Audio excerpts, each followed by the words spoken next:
Ready to make your clips pop? In this tutorial, I'll show you step by step how to edit videos and text, sound effects, and how some transitions in DaVinci Resolve. By the end, you'll create professional looking videos all on your own.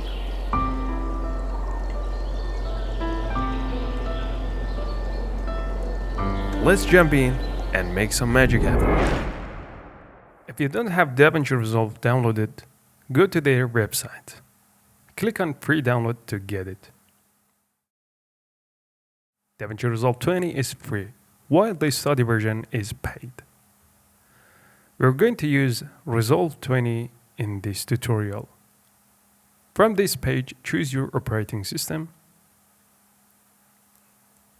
After downloading and installing it, open the program. Currently, the latest version is DaVinci Resolve 20. Before creating a new project, you'll see a few options here. All of your projects are currently saved in the local section. You can also save them on a network, on the internet, or in the cloud. To create a project, go to the bottom right and click on New Project. Give it a name. Let's call it Video Editing Basics. Then click Create. You can even select your location from here. Then click Create. After that, we enter DaVinci Resolve. The interface is really nice, isn't it? Down here we have all the tabs. Each tab has its own specific functions. Here we are in the Edit tab. If you hover over any of them for a moment, it will show you the tab's name. For example, here we are in Media, and this one is Cut. Actually, many of these sections are quite similar, but some of them do things that other can't. For example, in the Cut tab, when we import a video, we can use it in a sort of teleprompter style.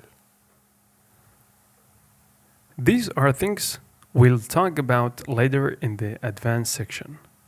But for now, let's just stay in the Edit tab, because many video editing programs are quite similar to this one, like Premiere or CapCut and many others.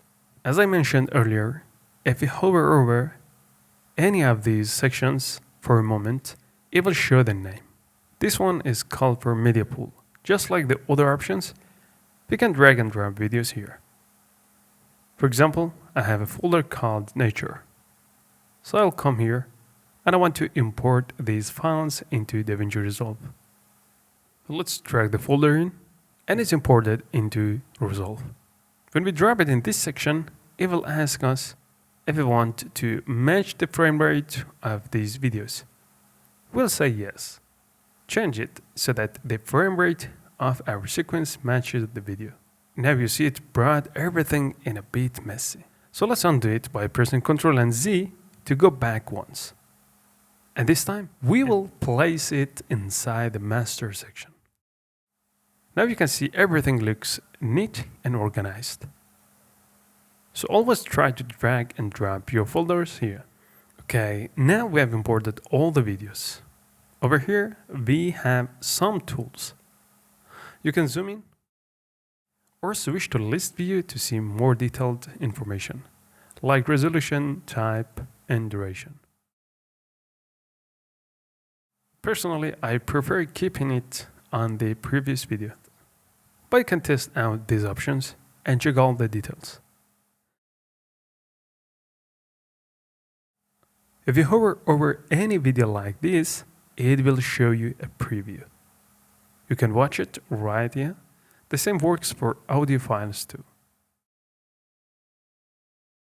To create a new sequence, there is multiple ways. The first one is to select the video, right-click on it and choose Create New Timeline based on your video. Well, let's go to the Edit page. You'll see that everything looks the same. I'll click on Show Icons so that all the icons and names are visible. This is usually enabled by default. I select it, and now I can drag and drop them. So this is the second method, which we drag the videos in the timeline And in this way, we will create our first sequence. Then I add the other videos by dragging and dropping. You notice that if I add this one, its audio track also comes in. And I don't want that. So select it and press delete. Now I will double click on this one. When I double click here, two options appear. I select the video only and drag it into the timeline. Now it's added without any audio. Each clip has a long duration, but I only need about 5 seconds for each of them. For me, 5 seconds or even 3 seconds is usually enough. Now let's cut the clip using the blade tool. Select it and make it cut. Then switch back again to the selection tool or press A. That's why it's better to learn the shortcuts. It will save a lot of your time. Using shortcuts really makes your work faster. For example, in this position, if you press Ctrl and B, it will cut the clip. Then we can select and delete it. When we delete, a gap is left behind. We can right click on the gap and choose Ripple Delete. Or instead, let's undo it. We can select the clip and from start, we press Shift and Backspace, which pulls the clip back automatically. So there is no need for extra steps. Now we will focus on about 3 seconds. Then press Ctrl B, cut, and delete this part. Now the video is much shorter. Let's move on to the next video. This one also has audio.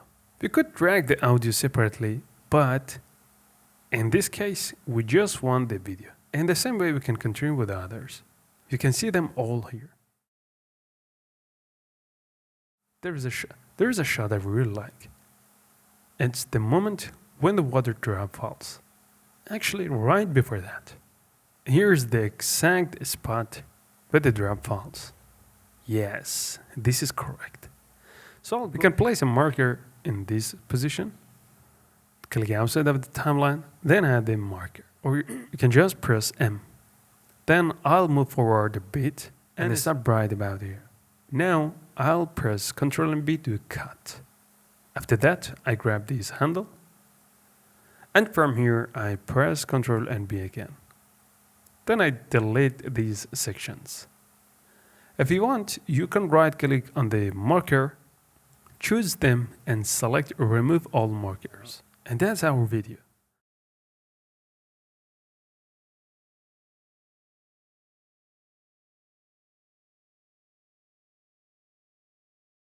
I'm not sure, it feels a bit fast. You can't really see the drop clearly. The speed is too high. If you want to slow down the water drop, let me make a copy of this clip first. Hold down Alt and drag with the left mouse button, and that makes a duplicate. Now let's open the inspector panel. Inside the inspector, we have a lot of options like we can scale it, move it along X and Y axis, or even rotate it. We also have the crop section here. We can crop from different areas. If you make a mistake, just press Ctrl and Z to undo. Remember, Ctrl Z for undo and Ctrl Shift Z for redo. Keep that in mind. The shortcut is the same for all the video editing software, I believe. Okay, so that's the cropping. But what we actually need is the speed change section. Here we can adjust the speed. Let's set it to 60%. You'll see the clip length doesn't change. But if I look at the playback, the motion is slower now. Much smoother compared to the original one. We can slow it down even more. For example, set it to 10%. Now the speed is extremely slow motion. Though keep in mind that the frame rate of this clip is quite low. Another thing you can do is that instead of doing here, you can press R and right from here, you can type any speed percentage you want. If you enable real-time process, timeline, it automatically stretches it instead of you having to drag it manually. It does the stretching for you. Let's delete it. Now here you see we only have one track in the video section. And these are audio tracks that start with A. The video part is for the video clips. If you click this icon up here called Timeline View Options, you can adjust the track height, meaning you can make the video section longer so you can see which clip is which more clearly. Same thing with audio. Right now we don't have any audio, but we can add some later. If you have multiple timelines, for example, let's say on each of them you worked on something different, or we add a new timeline. Now you have two timelines, this one and this one. We can even right click on this area, create a new bin and name it sequence. We can even move it outside so it only stays inside that bin. Now let's go into the videos. First of all, let's select all the sequences, hold Ctrl and select the rest. Then drag them into their folder. And now we only have the sequences in this area. We're inside the nature timeline, but we can't see all of them unless we go into this option or the timeline view options and check stacked timelines.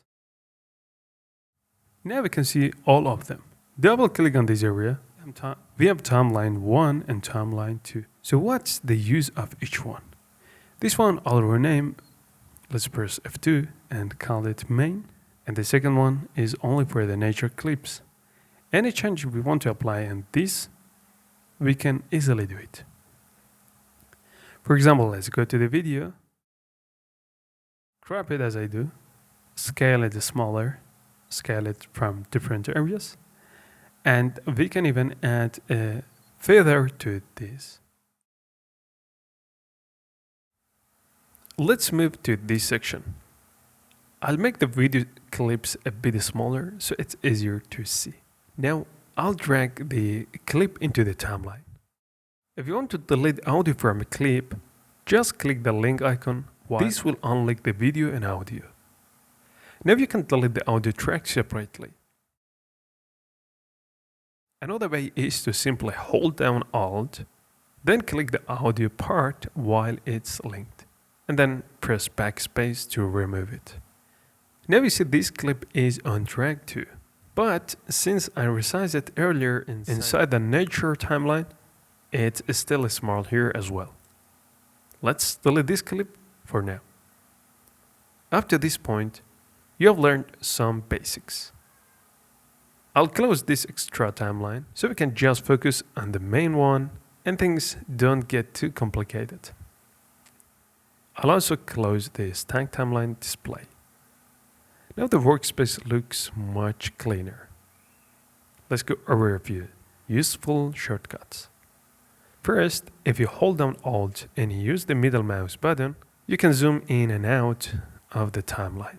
If you hold down Ctrl and use the middle mouse, you can move left and right inside the timeline.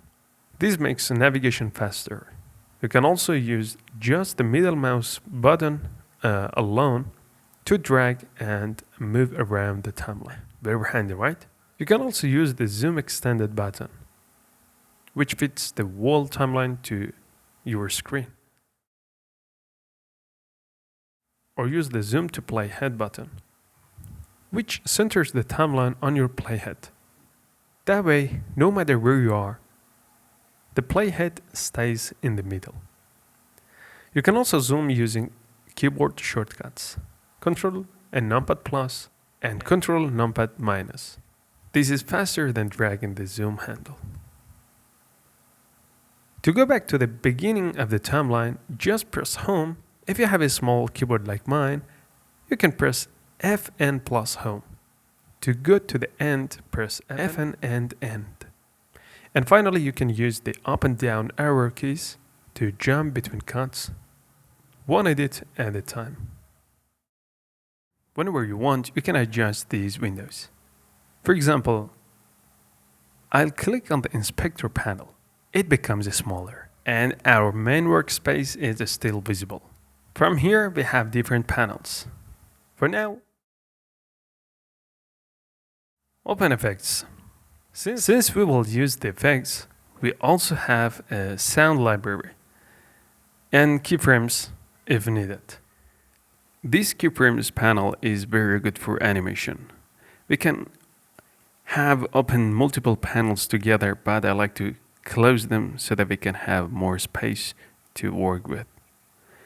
We can click on this button and it will shrink it down and it will expand the media pool. Now it's time to bring in the audio effects. So we have 3 very interesting video clips. And now I have created a folder which I have multiple sound effects on it, and I will bring them in.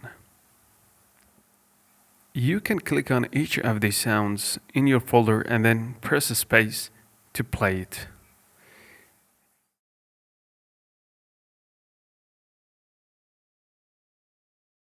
It sounds to be good, so let's drag it and drop it in the timeline.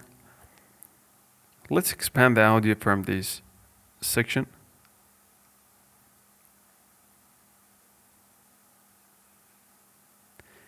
Until this point, we have no audio, and I will Control B to cut it, and then I move it to the left. And I added a few effects, which I like to bring them in. You can move the area of the audio track and to make some more room if you want to work on the audio tracks.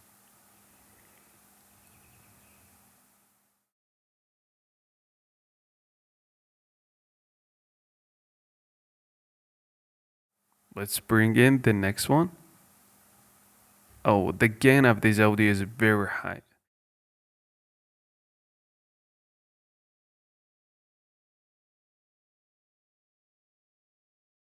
So let's open up the audio. It actually will turn on automatically because we just selected the audio. Play around with the volume a little bit. Oh, that sounds good. Now, from this moment, when the new clip will start, so I like to start with the secondary soundtrack. Now I select both of these 2 sounds, and then we press Ctrl and B to add a cut in both of those. And another very interesting thing or trick to use in editing is that I will make my cuts. I will do my cuts when I hear a piano hit.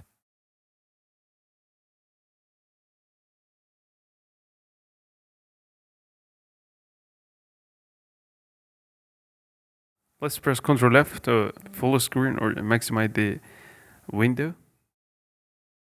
If you use scroll mouse wheel, you can zoom in and out, or instead go to this menu and choose a different size. You can hold on middle mouse to make a pan, and if things get disordered, you can press Z. Similarly, we can add multiple audio tracks here. You can even click this icon to record audio directly. Select your microphone and adjust its setting. Now that we have added audio, I'll go to effects because I want to add some transition. Go to video transition where there are different transitions. Where here are different transitions, many of which are free.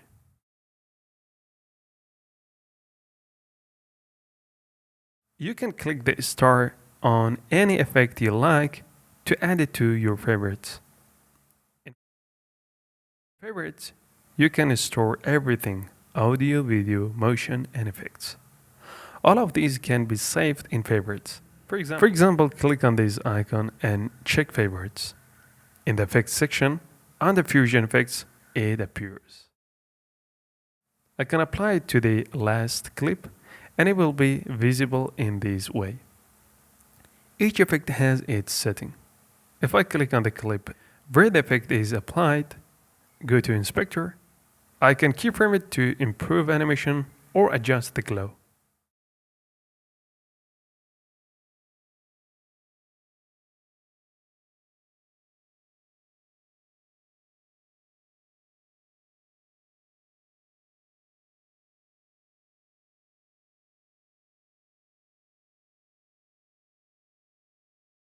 Press Ctrl and Z if needed.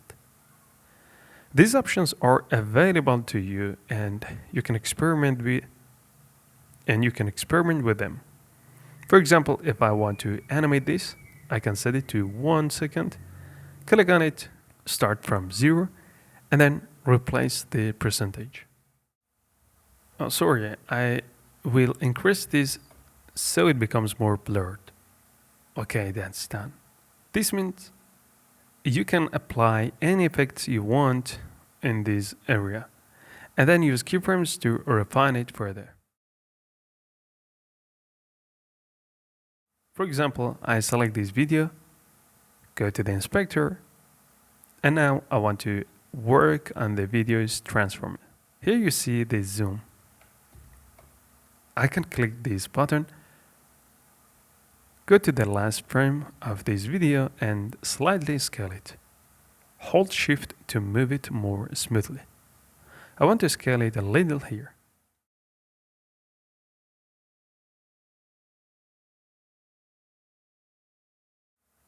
Now if I add a keyframe on this,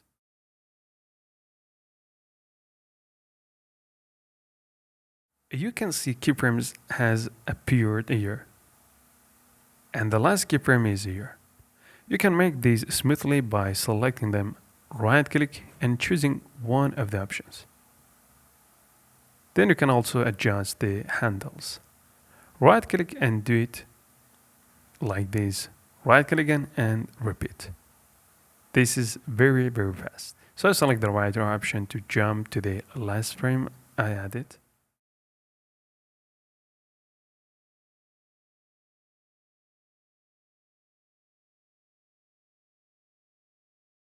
Then I reduce the value here, for example, to make the animation a bit smoother.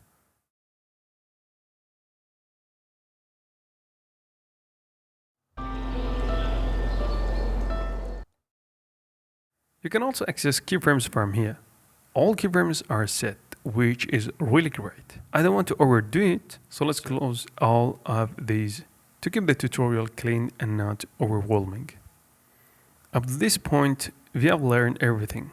Press Ctrl plus S to save the project. There are many other options here, which cannot all be explained in this short video.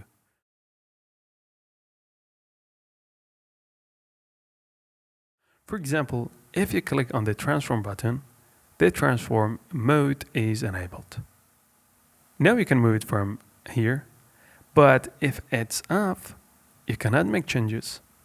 You can also use the grab tool and move it in real time with grab, which is much faster than manually adjusting it. There are also other features which we will cover in future videos. Next, we'll add some transitions. Let's go to the video, transition sections, and we can find a few transitions that I've saved here. I really like crash zoom and drag warp. For example, I grab crash zoom and drag it into the video to apply it. Let's zoom in and press Ctrl Z if needed. I'm going to place it on this video. So I grab it and position it at the start of the clip. Zoom back a little. Oh, perfect. Now let's continue.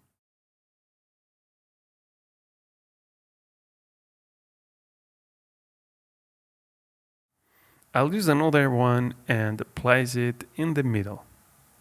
It looks very realistic.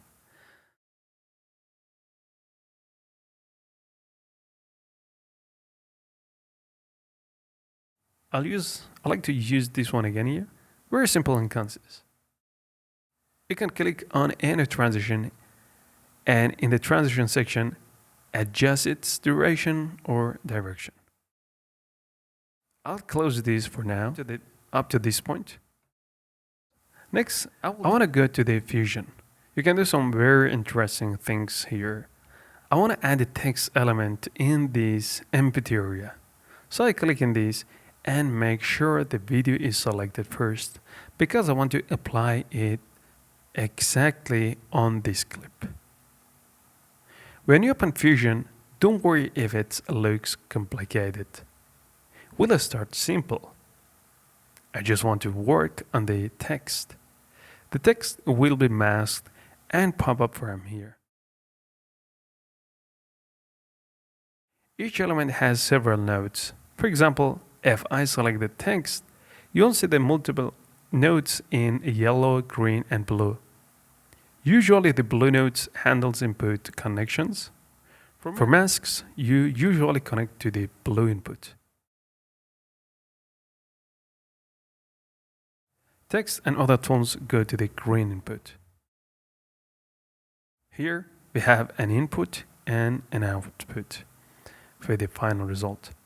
So we brought in the text, but there is no actual text yet. Never write the text here, and we can move it around. We are in layout mode, so we can position it whenever we like. Let's adjust its size slightly bigger. This is the largest size available. Of course, we can go to the text tab and make it larger, but here we will leave it as it is. We'll adjust the position slightly to center it, and it looks good enough. Switch to text mode, select the text, and this text is fine. Now back in layout, we can also select it from here if needed. Okay, now I want nothing else in this area, and I want a grab element to appear from below. So do this. We go here, select the rectangle tool in the mask option, place it in the scene, and connect its output to the input of the relevant node. You can see this is a rectangle. We can adjust the rectangle and move it into position. I place it right here like this. Now we select the text and make sure we are on the first frame. The first frame covers the entire video from start to this point. So frame 0 represents the start of the video. On this frame, we select the text and then go into the layout to adjust its position along the y-axis. First, we decide how long we want this animation to be. Let's say until frame 30, which is about 1 second. This will make the text rise up. Let's go back to the frame 1. If we start here, you see we have created a very nice animation. Similarly, in Fusion, we have created this animation.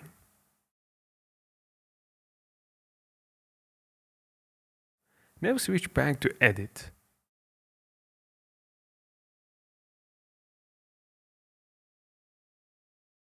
We can see it in action. This is how we make animation in Fusion. Next, let's talk about color correction. DaVinci has one of the most powerful color correction tools. About 90% of professional level color adjustment can be done even in the free version. Go to the color page and make sure your video is selected. For example, we can make some adjustment to the greenness in this section. This page might look a little intimidating, but don't worry, it's not as scary as it seems. Here we have several options. Each of these has specific sections, but for now we won't go too deep into this area. Each one performs a practical function. For example, some make the video sharper or blurrier. Press Ctrl Z if needed. We don't want to go too far here. In this section we have a few parts: dark, shadow, light, and global. With the setting under dark, we can brighten areas of the videos that are very dark or really make them darker. For example, in the dark section, if I adjust the exposure, the shadowed areas in the background become brighter. You can see they lost their darkness. We don't want to overdo it, so we adjust just a little. Similarly with exposure. We make subtle adjustments to balance the image. If I adjust the line section too much, everything can get messed up. So we make it slightly brighter to improve contrast. Finally, we slightly increase global to lift the overall brightness. Now we move on the color slice. From here, we select the color related to scene, which is green, and work on it. See how well the green slice isolates the green. It doesn't affect the browns at all, just the green. A small adjustment is enough for our purpose.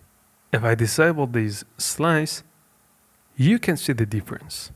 This is before and this is after. Now we want to copy whatever we have applied to this video and paste it to other videos. Select it first and we press Ctrl and C, then select the next clip and press Ctrl and V. This pastes the same color adjustment onto the new clip. You can see the difference before and after. Repeat this for other clips as needed.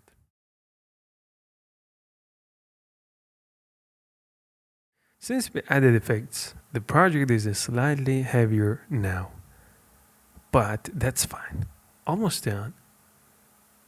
We won't use Fairlight here because it's for audio and we don't have any special audio that needs professional editing. Just a few sound effects, which I explain in these related tutorials.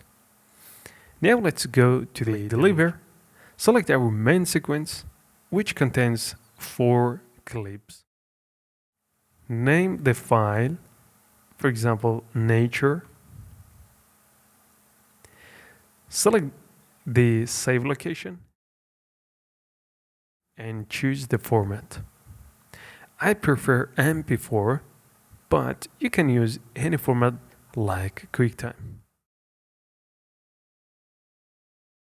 Make sure a single clip is selected, it is important, and not select the individual clips. Otherwise, each of these clips can be exported separately. So make sure to select a single clip. This is very important. The settings are optional. If you had subtitles, you could enable them here and choose, for example, to burn into or export separately. But we don't have any subtitle in this project. Now go to the audio. Everything is fine here. Just click Add to a render and it will appear in the render queue. One tip before rendering. Make sure there are no extra videos in the timeline. If any clips are left, they will also be rendered. So clean up unnecessary clips or leave the ones you want, but go to the last frame, make sure everything fits, and select the area to render. Even if there is another clip in the timeline, DaVinci will only render what is selected within the timeline range. So you have to press I and then O to tell DaVinci the starting point and the ending point.